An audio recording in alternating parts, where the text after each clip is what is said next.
What's up, guys? We're going to talk about how to properly steal second base right here with your primary and getting a good jump.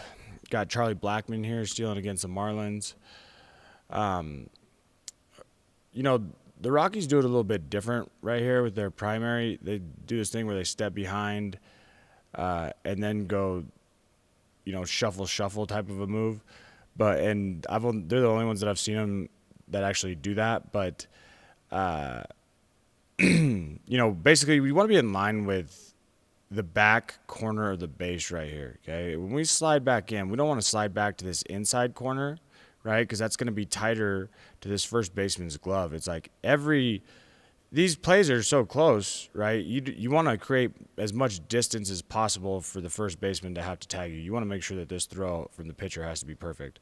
So as he comes off right here, notice his position as he gets into his primary, and it's a pretty small primary. Honestly, we can talk about. I got some other clips that I'll show you of other guys in this video that get a little bit bigger, but I think it's because I think he has a tell on this guy's move right here. His shoulders this Vance Worley. Vance Worley's shoulders start to shift back before he goes, and you can see how good Charlie Blackmon's jump is.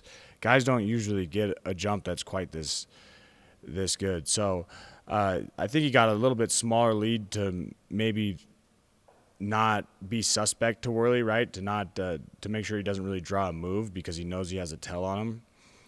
Okay, but he's in an universal athletic position right here, just like you'd be playing linebacker in the NFL or whatever, right? But I want you to notice when you're teaching your kids to steal a base, the two most important things are you need to get your shoulders square or I guess it would be parallel with the foul line, right? But we need it perpendicular to this baseline as quickly as possible. We don't want our shoulders tilted because when you're running with your shoulders at an angle like that, you won't run as fast as if you can get them perpendicular and you get your arm pump going a little bit faster.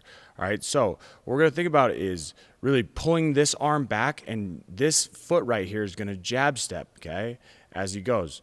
So let's watch it in real time real quick. And it's like all these pitchers now, they kind of do this thing where they come set a couple times, right?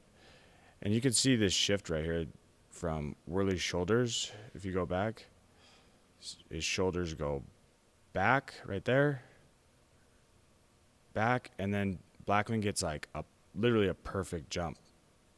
Bam, right as that heel's lifting. Notice this back right elbow is kicking back hard. Okay, this right foot comes back. It's called I guess you'd call it a false step, right? The reason you have to have a false step, and I've heard coaches talk about this before, right, where they talk about how this left leg needs to cross over as this left arm punches down, and that doesn't make any sense because then your left leg would be simultaneously running while your left arm, your arms would be off time. You want your opposite arm pumping as your leg is going. So this false step enables him to, one, get his feet under his hips, but two, get his arms on time, okay? So it's like he can still punch across, right? And he still has this left leg or this right leg out in front, and it's on time instead of moving the left leg and the right leg together, okay? Let's watch it full speed one more time. Okay, pulls that back. He gets going. That's a hell of a jump. Slides in, no throw, okay? So it's important to look for little tells on your pitchers like this. I want you to watch it one more time, right? We talk to our kids about watching this left elbow, right? Because when he's going to the dish, that left elbow is going to come in because most pitchers raise their hands slightly as their leg lifts, okay?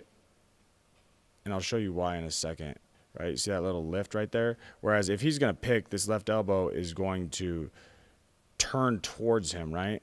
The problem with reading the left heel, which I know a lot of coaches are teaching, is pitchers have figured out that that's what hitters are reading, right? And they'll lift that left heel before they pick. And even though it's a balk, umpires will very rarely call it. Okay, so keying off the left heel is kind of tough. I've heard people talk about how they just key off the entire left side of the pitcher, right? Or, if they can figure out a tell, if he's like Worley has right here, watch his shoulders, okay? They shift back before he goes. And it's just a slight movement, right? But that kind of thing, if you can key off of that, then you have the ability to go before that heel ever lifts, right? Or be able to decide that you're going before that heel ever lifts, which enables you to actually go as it's lifting, if that makes sense, okay? So again, though, he kicks it back. His right arm kicks back. Gets his shoulders square very quickly.